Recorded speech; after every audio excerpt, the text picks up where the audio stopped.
మన జగద్గురు బ్రహ్మర్షి పితామహ పత్రిజీ గారికి ఒకసారి గట్టి క్లాప్ చేసుకుందాం.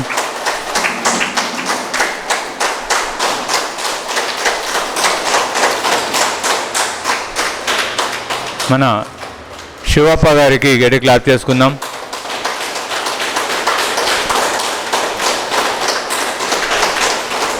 మరి అందరూ శివప్పగా పేరుగాంచిన దువ్వూరి శివప్రసాద్ గారు పత్రి సార్కి పర్సనల్ సెక్రటరీగా ఉంటూ గత 35 సంవత్సరాల నుండి పిరమిడ్ స్పిరిచువల్ సొసైటీస్ మూమెంట్ ఇంత గొప్పగా విస్తరించడంలో ప్రథమ పాత్ర పోషించారు. మనకి ఈ రోజున యూట్యూబ్ వచ్చి, ఫేస్బుక్ వచ్చి, లేకపోతే పిఎంసి వచ్చి రకరకాల మాధ్యమాల ద్వారా పత్రి సార్ యొక్క మెసేజ్లు విస్తృతంగా జనాల్లోకి వెళ్తున్నాయి, ప్రపంచ స్థాయిలో అందుతున్నాయి. కానీ ఇలాంటి ఏ టెక్నాలజీ లేకమునిపే పత్రి సార్ యొక్క నాలెడ్జ్ని, పత్రి సార్ చెప్పిన అద్భుత ఆ యొక్క సత్యాన్ని, ఆ యొక్క ఆత్మజ్ఞానాన్ని ప్రతి ఒక్కరికి అందించాలనే గొప్ప సంకల్పంతో అప్పట్లోనే మరి ధ్యానలహరి ఫౌండేషన్ స్టార్ట్ చేసి ఆ ఫౌండేషన్ ద్వారా సీడీలు రికార్డ్ చేశారు. అప్పుడులో పెన్ డ్రైవ్ లేవు, ఈ రోజున్న ఏ టెక్నాలజీ లేదు. సీడీస్ రూపంలో సార్ యొక్క ప్రతి ఒక్క మాటని రికార్డ్ చేస్తూ కొన్ని వందల మందికి, కొన్ని వేల మందికి ఆ సమయంలోనే అందించిన ఘనత శివప్రసాద్ గారికే దక్కుతుంది. ఈ రోజున కూడా మనం చదువుతున్న పుస్తకాలు కానివ్వండి, మనం వింటున్న వాయిసెస్ ఏదైతే పెన్ డ్రైవ్ ద్వారానో ఇంకో యూట్యూబ్లో వీడియోల ద్వారానో వింటున్నామో అలాంటి ఎన్నో వీడియోస్ సార్ ద్వారా రికార్డ్ చేయబడినాయి. ఎన్నో పుస్తకాలు సార్ రికార్డ్ చేసిన వాయిస్ ద్వారా ఏదైతే ఉన్నాయో అవి పుస్తకాల రూపంలో వచ్చినవే. మరి ఆ సీడీస్ రూపంలోనే కాదు, ధ్యానలహరి ఫౌండేషన్ ద్వారా పత్రి సారు సంబంధించిన ఆనాపానసతి, సంకల్ప శక్తి, యోగ పరంపర, ఆధ్యాత్మిక శాస్త్రం ఇలా చెప్పుకుంటూ పోతే ఎన్నో పుస్తకాలు మరి ధ్యానలహరి ఫౌండేషన్ ద్వారానే ప్రింట్ చేయించి ఈ రోజున కొన్ని లక్షల మందికి ఆ పుస్తకాల ద్వారా జ్ఞానం అందించడం జరిగింది.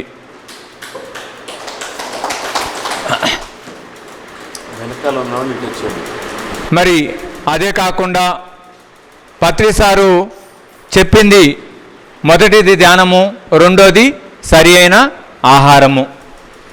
మనము నోట్లోకి ఏదైతే తీసుకుంటామో నోటి బయటికి అదే వస్తుంది. మన మాట నుదిటి రాత అని చెప్పారు.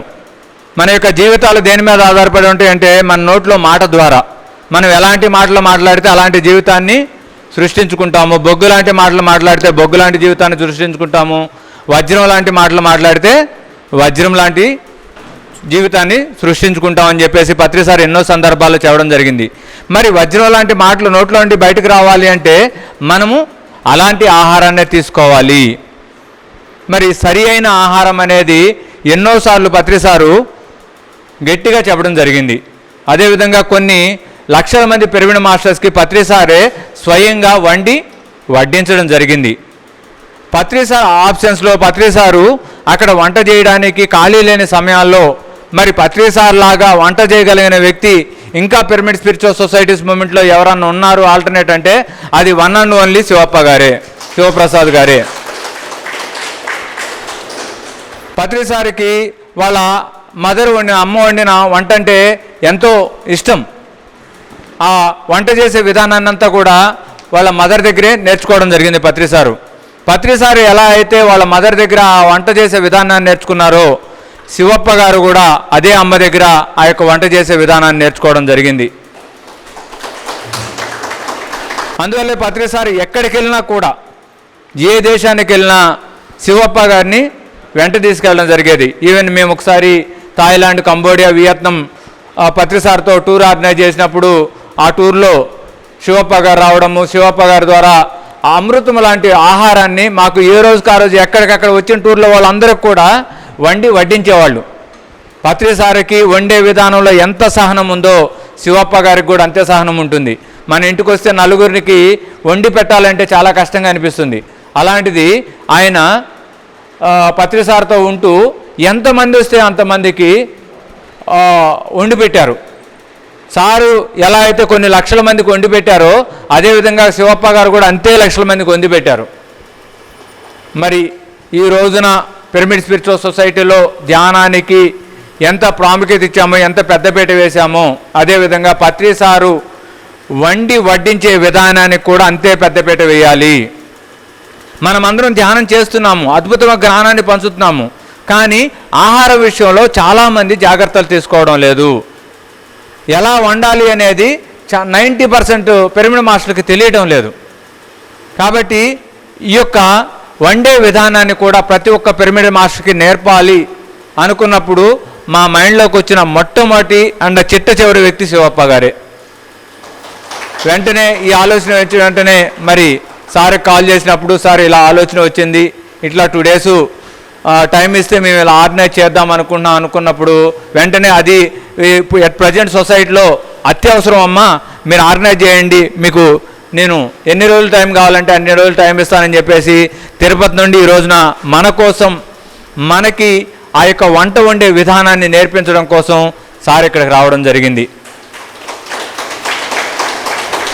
మరి ఆయన ఇస్తున్న ఈ అమూల్యమైన సమయాన్ని మనం సద్వినియోగపరచుకుంటూ సార్ చెప్పే ప్రతి చిన్న విషయం కూడా మనము నోట్ చేసుకుంటూ ఇక పైన మనము ప్రతిరోజు మనం చేసే భోజనం చేస్తుంటే పత్రి సార్ గుర్తు రావాలి. పత్రి సారే మన ఇంట్లో వండి పెట్టారా అనే విధంగా మనం భోజనం చేసే విధానాన్ని నేర్చుకోవాలి. దానికి సార్ సంసిద్ధంగా ఉన్నారు. మరి మీరందరూ కూడా ఆ యొక్క శ్రద్ధతో నేర్చుకుంటారని మనస్ఫూర్తిగా ఆకాంక్షిస్తూ, మరి మేము ఈ యొక్క కార్యక్రమం చేయాలి అని తలపెట్టి వెంటనే అందరికీ ఇన్ఫార్మ్ చేశాము, ఫ్లయర్స్ ద్వారా, తర్వాత కాల్స్ ద్వారా.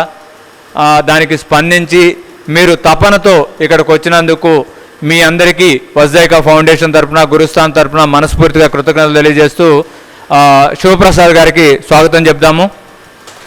Thank you. మీ అందరికీ కూడా రోజు వంటలు చేసుకోవడం వచ్చు, వండుకుంటున్నారు కూడా. అయితే ఇక్కడ వంటలు రాని వాళ్ళు ఎవరు లేరు, కానీ వండటం మీద శ్రద్ధ లేని వాళ్ళే అందరూ ఉన్నారు. ఏదో తినేద్దాంలే అనుకుని కాంప్రమైజ్ అయిపోయేవాళ్ళే తప్ప ఫుడ్ మీద చేయడం మీద ధ్యాస తక్కువైపోయింది, ముఖ్యంగా లేడీస్కి. ఎందుకంటే చేసి చేసి బోర్ అయిపోయిందనో లేకపోతే ఇంకోటనో ఫుడ్ తయారు చేయడం అనేది ఆడవాళ్ళకి ఒంటిల్లే ఓ దేవాలయం. అలాంటి ఒంటిల్లు ఎంత అస్తవ్యస్తంగా చెత్త చెదారం బూజురు పట్టేసి ఉంది అంటే దానికి మీ మనసే కారణం. మీ ఇల్లు ఎందుకు బాగోలేదంటే మీ ఒంటిల్లు బాగాలేదు. మీ ఒంటిల్లు బాగాలేదు కాబట్టి మీ శరీరాలు కూడా బాగాలేవు. నా చిన్నప్పుడైతే నేను చెప్తున్నాను, 5వ తరగతి 7వ తరగతి చదివిన తర్వాత మా విలేజ్లోనే ఉన్నాను. ముమ్మిడివరం మండలానికి కూడా వచ్చేవాళ్ళం కాదు. 7వ తరగతి అయిపోయిన తర్వాత రోజు 4 కిలోమీటర్లు నడుచుకుంటూ హై స్కూల్కి వచ్చేవాడిని. ఆ హై స్కూల్కి వచ్చి 10th క్లాస్ కంప్లీట్ అయితేనే కానీ ముస్లిం కమ్యూనిటీ అనేది ఒకటి ఉందన్న విషయం నాకు అంతవరకు తెలియదు. అందరూ కలిసే ఉండేవాళ్ళం. మా ఊర్లో కూడా దర్గా ఉంది, దర్గా కూడా మేము వెళ్ళేవాళ్ళం. అది వేరే మతం వేరే కులం అనేవి ఏం తెలియదు మాకు అప్పుడు. షుగర్ వ్యాధి అంటే తెలియదు, బీపీ అంటే తెలియదు. ఈ రోగాలు నేను ఎప్పుడు వినలేదు. అలాంటి రోగాలకి మా ఇంట్లో ముసలివాళ్ళు కూడా ట్యాబ్లెట్లు వాడేవారు కాదు. మరి ఈరోజు చిన్న వయసు వాళ్ళకి అలాంటి రోగాలన్నీ వచ్చేస్తున్నాయి. కేవలం ఏంటంటే ఆహారం అనడం కన్నా ఏంటంటే వండుకోవడం రానప్పుడు నేర్చుకోవాలి. రెండవది, మీ అందరి దగ్గర ఉండేటువంటి సమస్య ఏంటంటే వండడం పక్కన పెట్టేయండి, వడ్డించడం పక్కన పెట్టేయండి, అన్నిటికన్నా తినడం సరిగ్గా చేత కాదు మీకు. అక్కడే అందరూ ఆరోగ్యాలన్నీ కూడా చెడిపోతూ వస్తున్నాయి. ఆహారం ఎప్పుడైతే సరిగ్గా తినడం నేర్చుకోవాలి ఫస్ట్. ఆ తినడమే లేదు. స్కూల్ పుస్తకాలు చదవడం లేదు. పెద్ద బాల శిక్ష అనేది ఒకటి ఉంది, తెలుసా మీకు? గుర్తుందా పోనీ? సో ఈ పెద్ద బాల శిక్ష అనేది ఉంది అనే సంగతి కూడా చాలామందికి తెలియదు. ఆ పెద్ద బాల శిక్ష చదువుంటే ఆహారం ఎలా తినాలో కూడా తెలిసేది మీకు. మనకి ఎన్ని దంతాలు ఉన్నాయి? 32 పళ్ళు ఉన్నాయి. ఇప్పటికీ అంటూ ఉంటారు గోమ్మ కొట్టారంటే 32 పళ్ళు రాలిపోతాయని. కానీ ఆ 32 పళ్ళ గురించి చిన్నప్పుడు టీచర్ ఏం చెప్పారు గుర్తుందా మీకు? మీరు ఎలిమెంటరీ స్కూల్లో చదివేటప్పుడు 5వ తరగతి పాఠాలు చదువుకునేటప్పుడు టీచర్ ఏం చెప్పాడు మీకు? ఏదైనా ఆహారం నోట్లో పెట్టుకుంటే 32 పళ్ళతోటి నవలాలి అని చెప్పాడా? మరేం చెప్పలేదు, తల అడ్డం ఊపుతారే. 32 పళ్ళు ఉన్నది ఎందుకు? ఆహారాన్ని నమిలి నమిలి తినాలి. ఇప్పుడు ఆహారం నమిలి నమిలి తింటున్నారా? అంటే మన శరీర వ్యవస్థ ఏమైపోయిందంటే నోట్లో చేయాల్సిన పని కడుపులోకి వెళ్ళిపోయింది. అక్కడ సగం దెబ్బతినిపోయింది. మన మైండ్ ఎనర్జీస్ అన్నీ కూడా ఏమైపోతున్నాయంటే కేవలం 70 to 80% మన శరీరంలో జరిగేటువంటి జీర్ణ వ్యవస్థ మీద పడిపోయింది. మన మైండ్ ఎనర్జీ ప్రొడ్యూస్ చేసేది కొంచెం, దాంట్లో 70-80% జీర్ణ వ్యవస్థ మీద పడిపోతే మిగతా శరీర ఆర్గాన్స్ మీద ఎంత ఎనర్జీ ఉండాలి? ఆ లోపల ఉండేటువంటి శరీర వ్యవస్థ మీద ఇంకెంత శాతం ఎనర్జీ ఉండాలి? ఇంతకుముందు అది ఉండేది కాదు. హాయిగా శుభ్రంగా నమిలి నమిలి తినేవాళ్ళు. ఎంత పెట్టుకుంటారు? మీ చెయ్యి ఉంది, అందుకే దాన్ని ఏమనేవారు? 4 వేళ్ళు లోపల పోవాలి అనేవారు. అంటే ఒక ముద్ద ఈ 4 వేళ్ళకి ఎంత వస్తుందో అంతే తీసుకోవాలి. ఇప్పుడు అంత తీసుకుంటున్నారా? చేతి నిండా ముద్ద తీసుకుని నోట్లో పెట్టి 2 నవలు మింగేసి వెళ్ళకపోతే నీళ్లు పోసుకుంటున్నారు. సో నోటితో చేసేటువంటి పని ఎప్పుడైతే అయిపోయిందో శరీరం మన అదుపు తప్పింది, దాని కంట్రోల్లో లేదు. వండడం సంగతి తర్వాత, రుచికరం తర్వాత, తినే విధానం నేర్చుకోవాలి. 4 వేళ్ళు ఎందుకు లోపల పెట్టుకోమన్నారు అంటే మనం తీసుకునే ఆహారంతో పాటు ప్రాణశక్తి అనేది వెళ్ళాలి. ప్రాణశక్తి వెళ్ళాలంటే ఏం చేయాలి? ఈ చెయ్యి ఉందే, చక్రాస్ ఎన్ని ఉన్నాయి శరీరంలో? 7 చక్రాసు. సార్ ఇంతలా నెత్తి నోరు కొట్టుకున్నా మీ అందరికీ ఇంకా అజ్ఞానంలోనే కొట్టుకుంటున్నారంటే మీ దగ్గర స్వాధ్యాయం అనేది లేదు. కనీసం పత్రిసారి పుస్తకాలు కూడా చదవలేదు. మీ అందరి కోసం అనువాదం చేసినటువంటి తెలుగు పుస్తకాలు కూడా చదువుకోలేదు. మీ ఇంట్లో ఉండేటువంటి బంగారమో చీరలో అమ్మేయండి, ఓ 10,000 రూపాయలు పెట్టుకోండి. సరస్వతి లేకపోతే జీవితాలన్నీ మృగ్యమైపోతాయి. ఆ జ్ఞానం రావాలి. ఆ జ్ఞానం తెచ్చుకోకపోతే వేస్ట్. మనకి 52 చక్రాలు ఉన్నాయి. ఈ 52 చక్రాలు ఎక్కడెక్కడ ఉన్నాయి అంటే మన అరచేతిలో ఒక చక్ర ఉంది. ఈ ఫింగర్ టిప్స్ ఉన్నాయే, ఇవన్నీ కూడా ఎనర్జీ చక్రాసే. బట్ 7 చక్రాలతో పోలిస్తే ఇవి లోయర్ చక్రాస్. ఈ లోయర్ చక్రాస్ ఎప్పుడు యాక్టివేట్ అవుతాయంటే మనం తినే పదార్థాన్ని ఫ్రిడ్జ్లో పెట్టుకుని చల్లగా తినమన్నారా, వేడి వేడి పదార్థం తినమన్నారా?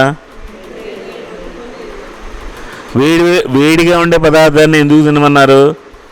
ఎప్పుడైతే వేడి పదార్థంలో ఈ 5 వేళ్ళు పడతాయో అప్పుడు ఈ చక్రాస్ యాక్టివేట్ అవుతాయి. ఈ చక్రాస్ యాక్టివేట్ అయిన తర్వాత ఆ ఆహారాన్ని తీసుకుని 4 వేళ్లతో నోట్లో పెట్టుకోమన్నారు. అప్పుడు ఏమవుతాయి? నాలుక మించి వచ్చేటువంటి లాలాజలానికి ఆ వేడి పదార్థంతో పాటు ఈ 4 ఫింగర్ టిప్స్ తగలడం వల్ల ప్రాణశక్తితో కూడిన ఆహారం లోపలికి వెళ్తుంది. సో అలాంటి ఆహారం నోట్లో పెట్టి తింటున్నారా?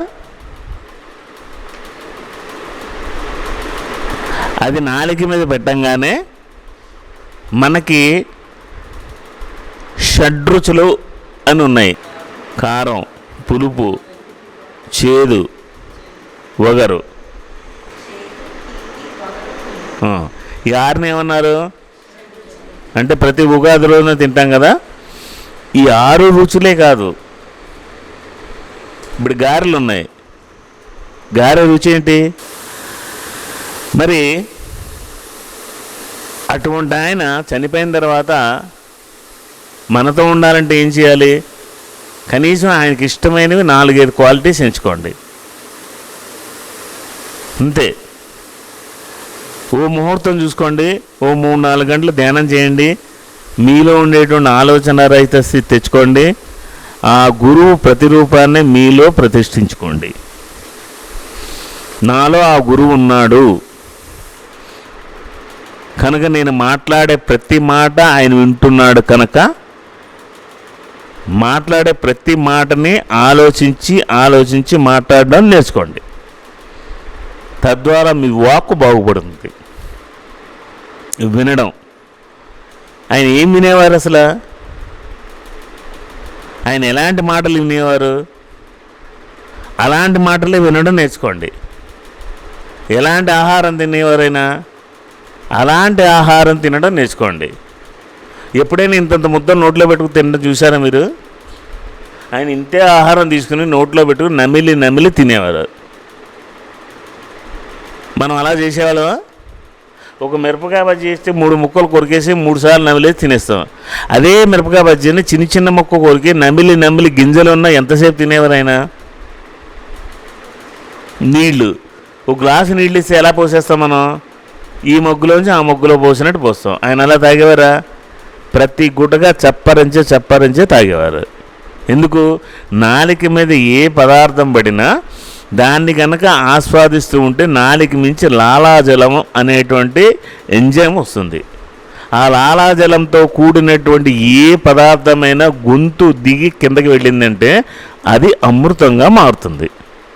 ఆ లాలాజలం లేని పదార్థాలు ఎక్కువ తింటున్నారు కాబట్టి రుచి లేదు, పచి లేదు, తిండి మీద ధ్యాస లేదు. అదొక మిషన్లా తయారైపోయింది. నాలిక మీద పెట్టుకుంటే ఆ షడ్రుచుల్లో నాలిక మించి లాలాజలం ఎప్పుడు వస్తుందంటే అది రుచికరంగా ఉన్నప్పుడు ఉంటుంది. ఆ లాలాజలం ఊరిన తర్వాత దాన్ని కనీసం 16 నుంచి 18, 20 సార్లు నమలడం నేర్చుకోవాలి.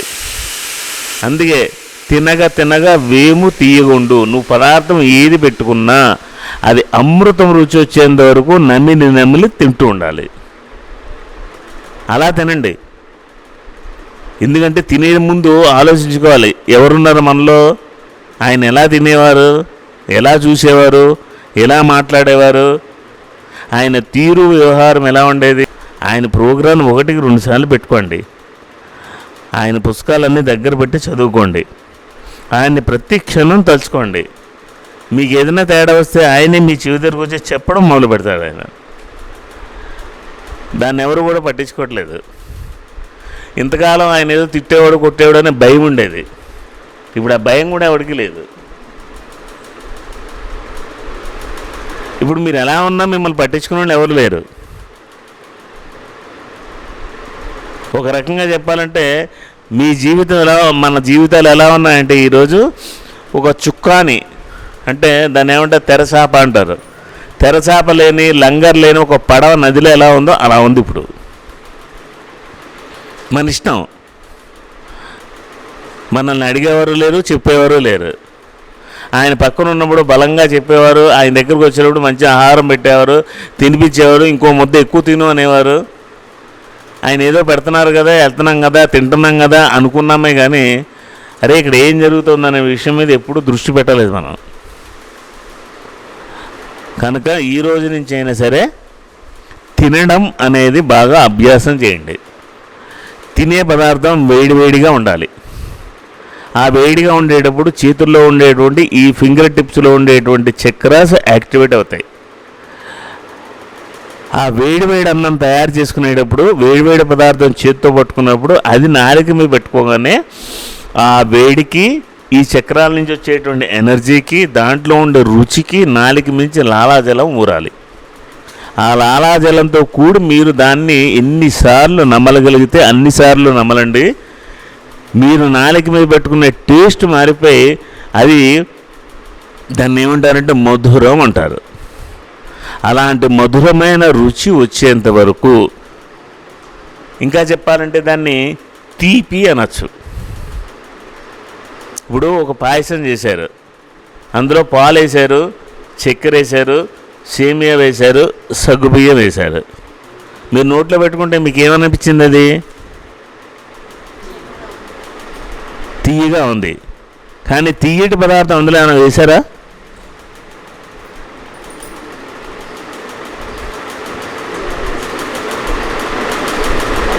పంచదార నోట్లో వేసుకొని తీగా ఉంటుందా మీకు?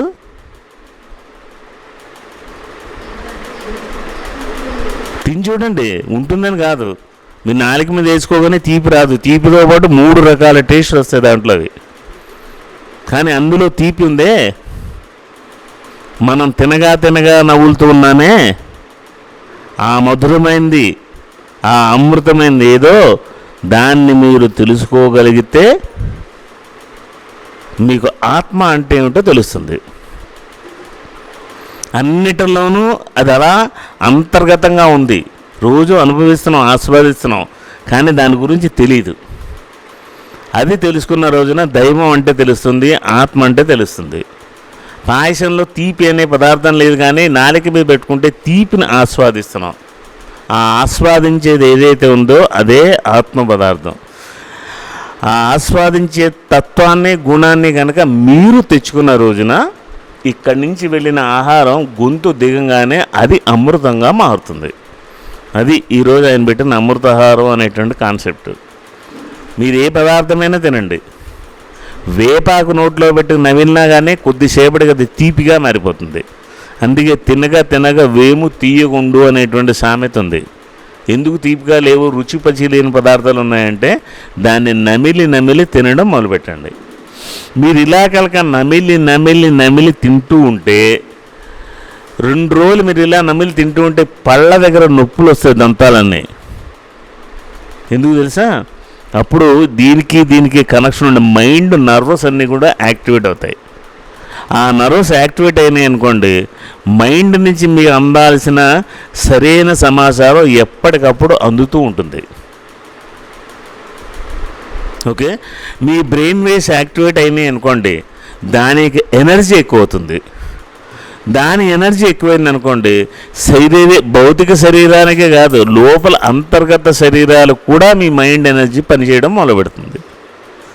సో మీరు నమిలి నమిలి తినడం వల్ల ఎంత ప్రాసెస్ ఉంది. ఈరోజు ఉండేటువంటి విపరీతమైన ఆలోచన ధోరణి కానీ, విపరీతమైన ఒత్తిడి కానీ, ఆ టెన్షన్ కానీ పోగొట్టి మైండ్ను ఫ్రెష్ చేయాలనుకోండి, దానికి కావాల్సింది ఏంటంటే మీ మైండ్ ఎనర్జీని పెంచుకోవాలి. అది పెంచుకోవాలంటే ఇక్కడ ఈ 32 దంతాలకి రోజు చాలా చాలా వ్యాయామం కావాలి. ఆ వ్యాయామం అనేది కేవలం తినడం. అందుకే రోజుకి 4 గంటలకు ఒకసారి ఏదో ఒక పదార్థం నమిలి నమిలి తినమన్నారు. అప్పుడు ఏమవుతాయి, ఈ నర్వస్ ఇక్కడ కాదు నొప్పులు వచ్చేది, ఇక్కడ ఉండేటువంటి నొప్పులు అన్నమాట. అక్కడ ఉండేటువంటి బ్లాక్స్ అన్నీ పోయి అది ఉత్తేజితం అవుతున్నప్పుడు ఇక్కడి నుంచి నీరు కారడం మొదలవుతుంది. అప్పుడు ఆ మైండ్ ఎనర్జీ వల్ల మిగతా కోశాలన్నీ కూడా చాలా అభివృద్ధి చెందుతాయి. కేవలం మీరు నమిలి తినకపోవడం వల్ల, రుచికరమైన పదార్థం చేసుకోకపోవడం వల్ల, వేడిగా ఉండే పదార్థాన్ని చేతిలో కలుపు తినకపోవడం వల్ల ఇన్ని రకాల సమస్యలకి కారణం. ముందు వాటిని కరెక్ట్ చేసుకోండి. ఆహారం చేసుకోవడం కాదు, అన్నిటికన్నా వ్యవహారం చాలా ఇంపార్టెంట్. ఈ వ్యవహారం అనేది ఏంటంటే, పొద్దున్న లేచిన వెంటనే ఫస్ట్ ఏమున్నా లేకపోయినా, ప్రపంచం మునిగిపోయినా ములక్కపోయినా అర్జెంటుగా మనం ఓపెన్ చేసేది మన మొబైల్. దాంట్లో ఉండేటువంటి వాట్సాప్ మెసేజ్లు, ఎవడు చచ్చాడా ఎవడు బతుకున్నాడా వాడు పెట్టేటువంటి కొటేషన్స్, ఇవి కాదు కావాల్సింది. లేదా పొద్దున్నే టీవీ ఆన్ చేస్తారు, అందులో ఉండేటువంటి న్యూస్ అంతా చూస్తారు, ఎవరిని మోసం చేశాడో దాని మీద ఉంటాయి. లేదా న్యూస్ పేపర్ తిరిగేశారంటే దాంట్లో ఆ వచ్చేటువంటి జుగుప్సాకరమైన వార్తలు విన్నారు అంటే మీ మనసు కూడా జుగుప్సాకరమైపోయి ఆందోళనపరమైపోతుంది. జపాన్లో 5 ప్రాంతాల్లో శత వృద్ధుల కాలనీ అనేది ఉంది.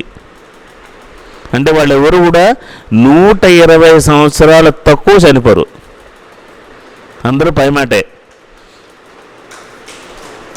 వాళ్ళు మనలాగే ఉంటారు, వాళ్ళు మనలాగే తింటారు, మనలాగే బట్టలు వేసుకుంటారు, మనలాంటి మనుషులే. జపాన్ కూడా వాళ్ళకేమీ ఎగస్ట్రా 2 కొమ్ములు లేవు, సేమ్ మనకు ఉండేటువంటి ఫిజికే వాళ్ళకి ఉంది. వాళ్ళు కూడా పడుకుంటారు, వాళ్ళు కూడా తిరుగుతారు, వాళ్ళు కూడా యాగాలు చేస్తారు, యజ్ఞాలు చేస్తారు, ధ్యానం చేస్తారు, యోగాసనాలు చేస్తారు, మార్నింగ్ వాక్ చేస్తారు, తిండి కూడా అలాగే తింటారు. వాళ్ళు చేసే జీవన విధానాన్ని కనుక మనం దత్తత చేసుకుంటే, అడాప్ట్ చేసుకుంటే మనం కూడా 120 సంవత్సరాలు బతకచ్చు. వాళ్ళు తెల్లవారుజామున 4 గంటలకు లేస్తారు. మనల్ని కూడా ఏం చెప్పారు? తెల్లవారుజామున 3:30, 4కి లేచి బ్రహ్మ ముహూర్తంలో ధ్యానం చేయండి అన్నారు. ఎవరు లేచి ధ్యానం చేస్తున్నారు? మిగతా వాళ్ళందరూ పడుకోవచ్చు కాక. వాళ్ళందరూ పడుకుంటారు కాబట్టి మీకు డిస్టర్బెన్స్ ఉండదు అని చెప్పి బ్రహ్మ ముహూర్తంలో మిమ్మల్ని ధ్యానం చేయమని చెప్పలేదు. బ్రాహ్మీ ముహూర్తం అంటే 3:45 నుంచి 4 గంటల మధ్య కాలం. వెంకటేశ్వర సుప్రభాతం వినండి. కౌసల్య సుప్రజ రామ పూర్వ సంధ్య ప్రవర్తతే ఉత్తిష్ట నరసార్థుల కర్తవ్యం దైవమాన్నికం. నువ్వు నిద్ర లేచి సంధ్యావందనం చెయ్యి, ఇంకోటి చెయ్యి అని చెప్పలేదు విశ్వామిత్రుడు రాముడికి. భూమి మీద ఉండేటువంటి అన్ని జలచరాలు, జరచరాలు, వృక్షజాతి, జంతుజాతి అన్నీ మేల్కొన్నాయి. ఇక నీ కర్తవ్యం స్టార్ట్ అయింది. కర్తవ్యం దైవమానికం. నువ్వు ఎంచుకున్న పని ఏదైతే ఉందో అది దైవంతో సమానం కనుక లే రామా అని విశ్వామిత్రుడు రాముడిని లేపుతాడు. అది వెంకటేశ్వర సుప్రభాతం కాదు, కానీ దాంతో మొదలు పెడతారు. అంటే ఏంటి?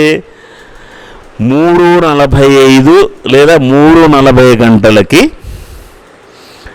ఈ ద్విజ్మండలం మీదకి సూర్య భగవానుడు తన ప్రయాణాన్ని భూమండలం మీదకి మొదలెడతాడు. దానికి ఏమన్నారంటే బ్రాహ్మీ ముహూర్తం. అంటే బ్రహ్మగారి ముహూర్తం కాదు, బ్రహ్మగారు లేచి కూర్చోడు. సూర్యకిరణాలు భూమండలం మీద పడేటువంటి టైము మనకంటే కనపడపోవచ్చు, హైదరాబాద్లో కనపడపోవచ్చు. అది బ్రహ్మ ముహూర్తం. సూర్య భగవానుడికి ఈ యోగ విద్య అనేటువంటి ఆత్మ విద్యను ప్రబోధించాడు కనుక ఆయన శ్రీకృష్ణ పరమాత్మ నేర్పించిన తర్వాత సూర్య భగవాన్ డ్యూటీలు ఎలా ఉంటాయి? తనకి నేర్పించిన విద్యను ఎవరికి నేర్పిస్తాడు? తన కింద సాధన చేసే సాధకులకు నేర్పిస్తాడు.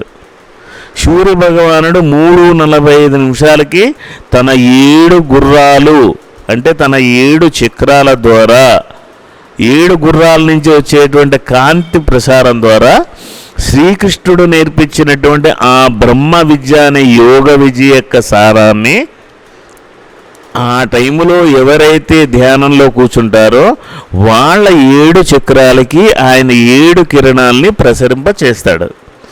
అందుకోసం బ్రహ్మ ముహూర్తంలో ధ్యానం చేయమని చెప్పారు. ఎవరి గురించి చెప్తున్నాను? జపాన్లో ఉండేటువంటి శతవృద్ధుల గురించి చెప్తున్నాను. అది వదిలేసి ఎక్కడికో వెళ్ళిపోయారు మీరు. ఆ శతవృద్ధులు తెల్లవారుజామున 3:30కి లేచి మొట్టమొదట వాళ్ళ ఇంటి కిటికీ తలుపులు మెయిన్ తలుపు తీసి రోడ్డు మీదకి వచ్చి ఆహ్లాదకరమైన ఆ ప్రకృతిలో ఉండేటువంటి ఫ్రెష్ ఎయిర్ని గుండెల నిండా 11 నుంచి 21 సార్లు పీలుస్తారంట. అంటే ఇప్పుడు వాళ్ళ లంగ్స్లో ఉండేటువంటి మాలిన్యాలన్నీ బయటికి పోతాయి. వెరీ ఫ్రెష్ ఎయిర్ కదా పొద్దున్నే.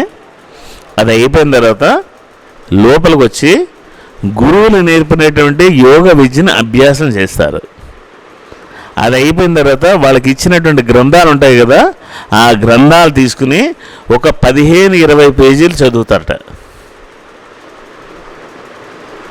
వాళ్ళ వ్యవహారం అలా జరుగుతుంది కాబట్టి 6 గంటలకి కాలకృత్యాలు తీర్చుకుని అప్పుడు కాఫీలు టిఫిన్లు తినడం కోసం బయలుదేరుతారు.